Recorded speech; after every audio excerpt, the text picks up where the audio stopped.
कितना हम पढ़े जाने तब तो। उन्होंने कहा जाओ, तब सुमित्रा जी हमारी मैया से तुम ले लो आदेश। उनको सोचे कि हो सकता है माता जी कुछ रोकने का प्रयास करें, लेकिन वहां तो सुमित्रा जी कह रही हैं, पहले से ही तैयार है। सुमित्रा जी कह रही हैं कि अरे लक्ष्मण, कि तात तुम्हार मातु वैदेही, कह रही हैं हे लक्ष्मण, अरे तुमको यहाँ क्या काम है?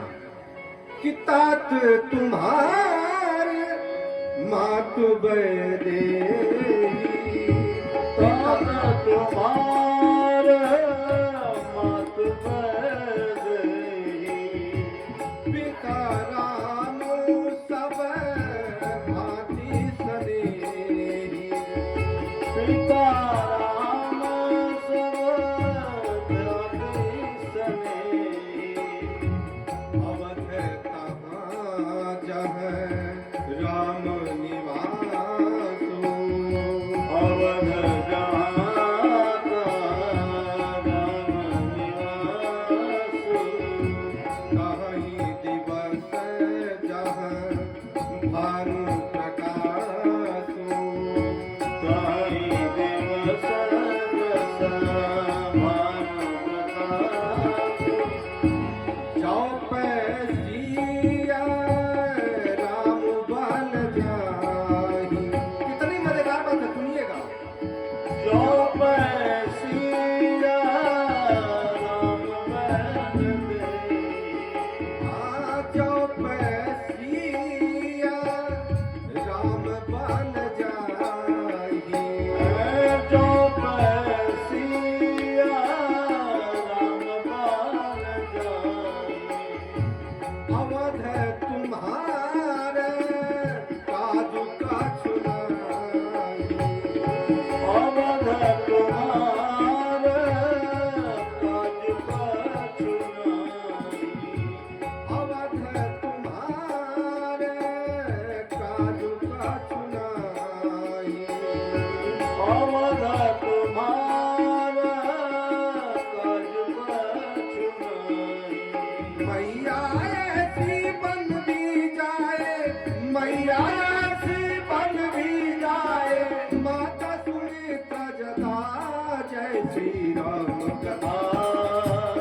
राम की शौर्य कथा, जय श्री राम कथा, राम की शौर्य कथा, श्रवण कर मिट जाती है, कथा श्रवण कर मिट जाती है, जन्म जन्म की व्यथा जय श्री राम कथा। राम की शौर्य कथा, जय श्री राम कथा, राम की शौर्य कथा। बोलिए माता सुमित्रा जी की ऐसी माँ हो जाए अगर, फिर क्या पूछना। जब गए उनसे माता से आदेश लेने के लिए गए, तो पहले से ही वो जैसे तैयार बैठी थी इनको वन भेजने के लिए। कह रहे हे तात, तुम्हारी माता, तात तुम्हारी माँ तू वैदेही, वैदेही तुम्हारी माता है, पिता राम सब भांत स्नेही, और तुम्हारे पिता के रूप में श्री राम है। और फिर वो कहती है अवध तहाँ जहाँ राम निवास, जहाँ राम है वही अवध है। आप ये मत समझिएगा कि अयोध्या में ही केवल अवध है। आप यहाँ आपके घर में अगर राम जैसा भाई हो जाए, दशरथ जैसे पिता हो जाए, सुमित्रा जैसी माता हो जाए, या और भाई हो जाए, तो यही अयोध्या। अवध तहाँ जहाँ राम निवासु, जैसे कि सूर्य के जहाँ प्रकाश कहाँ होगा, जब सूर्य जहाँ रहेगा वहीं प्रकाश होगा। जहाँ अब इस समय अमेरिका इत्यादि में सूर्य होंगे वहाँ प्रकाश होगा। और फिर वो कहती हैं माता जी, अगर राम और सीता बन जा रहे हैं तो तुम्हारा यहाँ कोई काम ही नहीं है क्या? कोई अपने बेटे को ऐसा कहेगा? लगेगा आज वर्तमान में, माताएं बहुत ध्यान से सुनिएगा, अपने बेटे को ऐसे बनाइएगा, लगेगा ऐसे। देखो ऐसा बात बा जाए तो बड़का जाता है बहुत, वहाँ बहुत सांसद हुई, बहुत जानत है, जाता है ट्रेन से, जाता है बम्बई, का जनी कहाँ कहीं है, कैसे की है, कैसे रही है, तू का झूठे झूठे उनके पीछे पीछे लगल दे। आज अगर माता ऐसी हो जाए कि अपने बड़े भाई राम जी के साथ लक्ष्मण जी को लगा दें, तो फिर क्या है?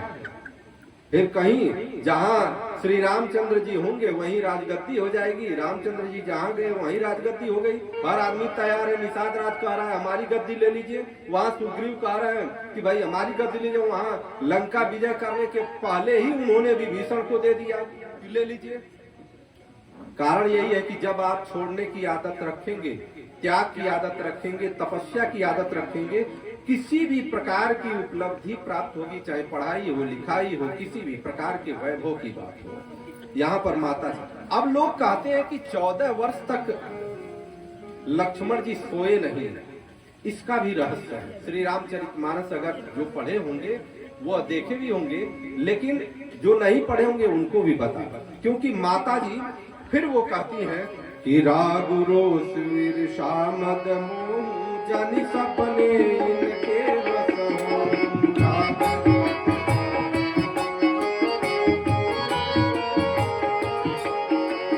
सकल प्रकार विकार बिहाई मन कर्म वचन करऊं सेवकाई।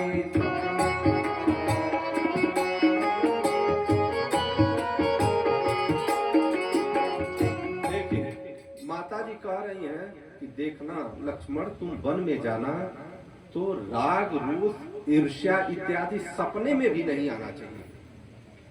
उन्होंने आदेश दिया कि सपने में भी तुम्हारे अंदर राग नहीं होना चाहिए। राग का अर्थ क्या है?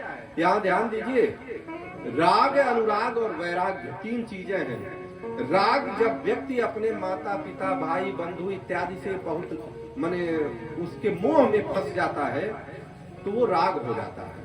और यही देखेंगे कि हर आदमी जानता है, श्मशान घाट पर जाएगा, किसी को फूंक के आएगा, वो जानेगा यही सत्य है, कहेगा भी राम राम सत्य है, फिर आकर के कहेगा का हो काले डाली है ना सरसोईया किनारे मत रखिया, तू काहे किनारे रखला, तू के मना करके गई लानी है सरसोईया, यहाँ न रखिया, बवाल शुरू। वहां देख के आया है कि सत्य क्या है, यहाँ सरसोईया किनारे थोड़ा सा आगे बढ़ा के रख देना, सब बवाल शुरू। तो राग और अनुराग क्या होता है? जब उसी राग में ईश्वर की भक्ति समाहित हो जाती है। बहुत जितने भी हमारे संत हुए, वशिष्ठ जी को देख लीजिए, परिवार के साथ हैं। जितने भी बड़े बड़े संत, सती अनुसुईया अत्रि मुनि के साथ हैं। अनुसुईया जी ऐसी है जो ब्रह्मा विष्णु महेश जी को बालक बना दिया। वही बात है कि जब राग में भक्ति आ जाए तो फिर समझ लीजिए कि वो अनुराग हो जाता है, और आपका जो भी कर्म होता है वह ईश्वर के समान, ईश्वर के सामने साक्षी बन जाता है, और वह कर्म आपकी ईश्वर की प्राप्ति के लिए काफी होता है। और जब सब कुछ छूट जाए तो वही वैराग्य हो जाता है। न शरीर का सुध है, न कपड़े का सुध है, न खाने का सुध है, न पीने, केवल अनंत ब्रह्म की उपासना कर रहे हैं और वो वैरागी हो जाते हैं। इसी को वैरागी का। अब वो कह रहे हैं कि सपने में भी ये बात नहीं आनी चाहिए। अब सपने में भी बात कैसे नहीं आएगी? अगर कोई भी व्यक्ति सो जाएगा तो सपने पर तो कोई अधिकार है नहीं। बोलिए, सपने पर किसी का अधिकार है? सपना सोने के बाद कभी आ सकता है। इसीलिए लक्ष्मण जी ने सोच लिया कि अब आज से 14 वर्ष तक, जब तक हमारे भैया लौट के अयोध्या नहीं आ जाएंगे तब तक हम विश्राम नहीं करेंगे, सोएंगे नहीं 14 वर्ष। ये माता सुमित्रा जी का आदेश है। आज अगर पुत्र अपनी माता के इस प्रकार के आदेश का पालन करने लगे तो सुख कहीं नहीं मिलेगा। कोई भी पुत्र पुत्री जो भी है अपनी माता के आदेश का इस प्रकार से दृढ़ निश्चयी बनकर के पालन करे तो उसके घर में सुख शांति भी होगी, उसका वैभव भी चमकेगा, और विश्व विजेता जिस प्रकार से वो बनना चाहेगा वो बनेगा। माता जी ने कहा दिया सपने में भी ये सब नहीं आना चाहिए। उन्होंने कहा हम सुतबे नहीं करेंगे तो सपना कहाँ से आएगा?